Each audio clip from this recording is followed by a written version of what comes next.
There was a moment during the Cold War when the United States faced a dangerous problem. The Soviet Navy was communicating, and no one could hear them. Not from satellites, not from aircraft, not from ships. Deep beneath the ocean, Soviet submarines and naval bases were exchanging information through secure underwater cables, lines that carried orders, movements, and strategies directly between command centers.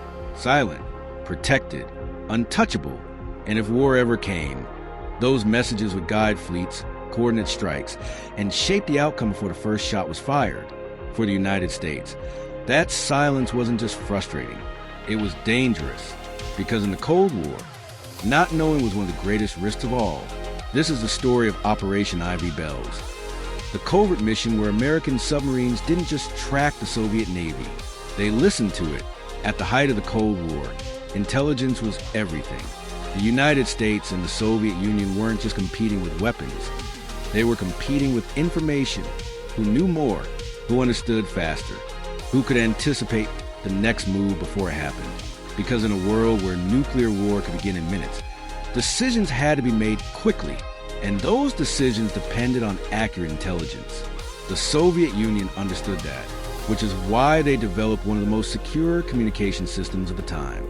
Underwater cables, laid across the ocean floor, connecting key naval bases, shielded from interception, immune to traditional surveillance. These cables carried some of the most sensitive military communications in the Soviet system. Fleet movements, operational orders, strategic coordination. Everything that mattered flowed through them. And from the American perspective, it was a blind spot. Submarines could be tracked. Signals in the air could be intercepted. But these cables were beyond reach, or at least they were supposed to be, because solving that problem required something different. Not a faster aircraft, not a more powerful radar, but a mission that would go deeper than anything attempted before. Into the ocean, into enemy-controlled waters, into a space where a single mistake could expose everything. Because the only way to hear those messages was to go directly to the source. And that meant placing American submarines closer to Soviet territory than ever before. Closer than safety would allow, closer than detection could tolerate. The challenge wasn't just reaching the cables, it was doing it without being discovered. Because if the Soviets realized what was happening, the cables would be secured, the operation would end, and the consequences could escalate far beyond intelligence gathering. This wasn't just surveillance, it was intrusion at the most sensitive level, and it required a level of precision that left no room for error. The United States turned to one of its most capable tools, submarines. But not just any submarines, specially modified, equipped for missions that went beyond tracking or combat. These were platforms designed for stealth in its purest form, to move silently, to operate undetected, to remain invisible, even in hostile territory. The crews selected for the mission weren't just skilled, they were exceptional, because this wasn't a standard patrol. There would be no support, no backup, no margin for mistakes. Every movement had to be calculated. Every action had to be controlled. Because once they reached the cable, the real challenge would begin. And if you're interested in Cold War stories like this, where intelligence operations pushed the limits of what was possible, consider subscribing. Because what these submarines would attempt next wasn't just risky, it was unprecedented. Because the plan wasn't to cut the cable. It wasn't to disrupt it. It was something far more complex. To connect to it, without leaving a trace, without being detected, and without the Soviets ever realizing. They were no longer alone beneath the ocean. Reaching the cable was only the beginning, because once the submarine arrived in Soviet-controlled waters, everything became more dangerous. The environment itself was unforgiving, cold, dark, unpredictable, but the real threat wasn't the ocean, it was detection. Soviet naval patrols operated in the region.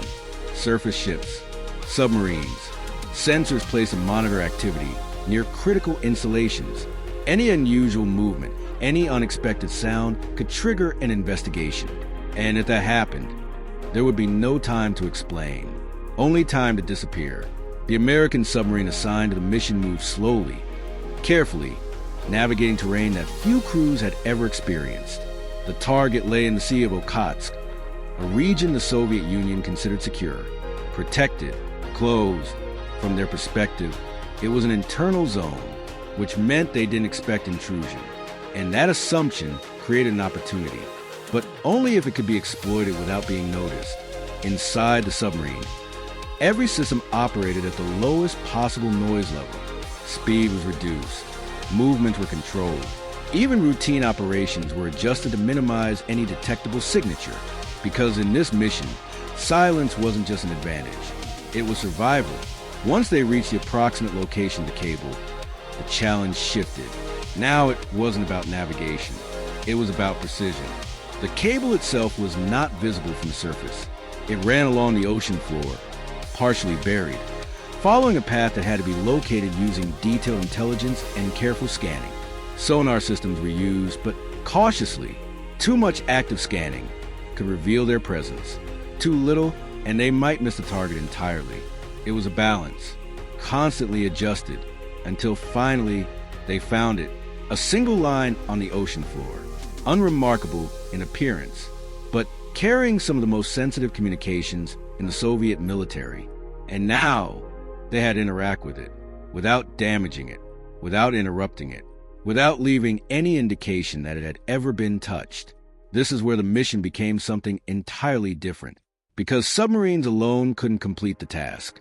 They needed people, divers, highly trained specialists capable of operating in extreme conditions at depth in total darkness. These weren't standard naval divers. They were part of a select group trained for covert underwater operations. Every movement had to be precise, every action deliberate, because once they left the submarine, they were exposed. No protection, no margin for error, only skill and control.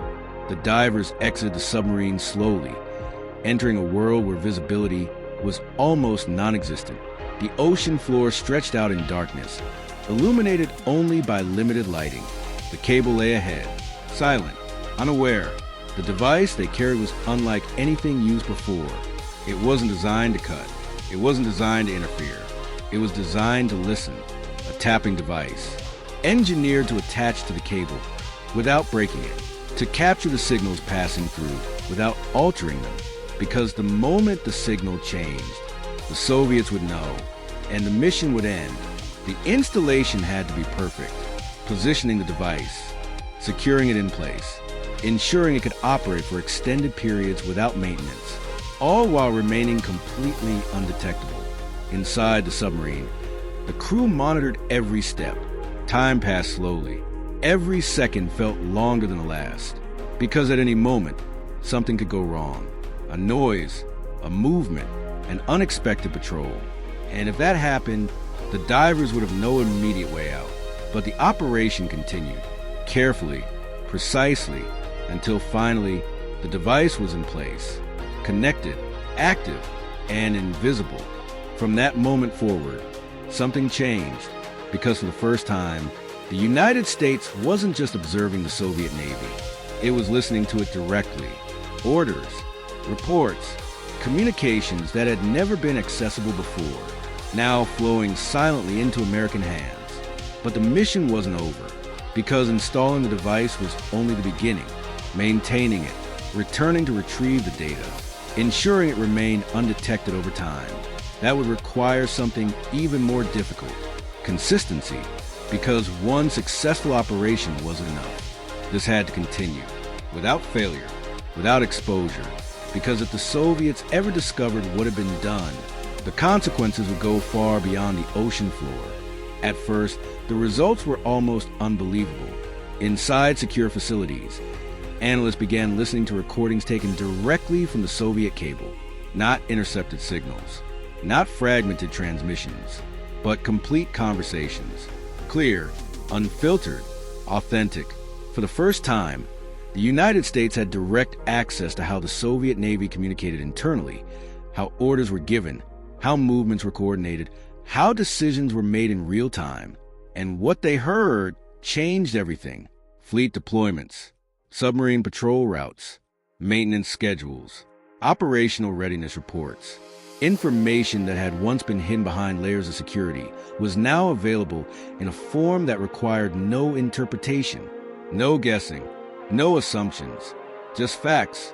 And those facts had immediate value, because intelligence at this level didn't just describe what had happened. It revealed what was about to happen. Patterns began to emerge. Analysts could anticipate movements, predict deployments, understand how Soviet forces would respond in different scenarios. This wasn't just information, it was foresight. And in the Cold War, foresight meant control. Submarines could be positioned more effectively. Surveillance could be focused where it mattered most. Decisions could be made with a level of confidence that had never existed before. The advantage wasn't visible, but it was real, and it extended across multiple levels of strategy. At sea, in command centers, at the highest levels of government. But maintaining that advantage required discipline, because the operation didn't end after the first success. It became ongoing. Submarines returned periodically to the site. Divers re-entered the water. Recordings were retrieved. Equipment was checked and maintained. Every visit carried the same risk as the first: detection, exposure, failure. And yet, the missions continued. Quietly, consistently, year after year, the Soviets remained unaware. Their communications flowed through the cable as usual. Orders were given, reports transmitted. Everything continued as if nothing had changed, because from their perspective, nothing had. And that was the brilliance of the operation. It didn't disrupt. It didn't interfere. It didn't alter behavior. It simply observed. But as time passed, the stakes increased, because the longer the operation continued, the greater the impact and the greater the risk, because if it were ever discovered, it wouldn't be seen as routine intelligence gathering. It would be seen as a direct intrusion, a violation of one of the most secure systems in the Soviet military. The potential consequences extended far beyond intelligence. Diplomatic fallout, military escalation, a shift in trust that could affect every aspect of the Cold War balance.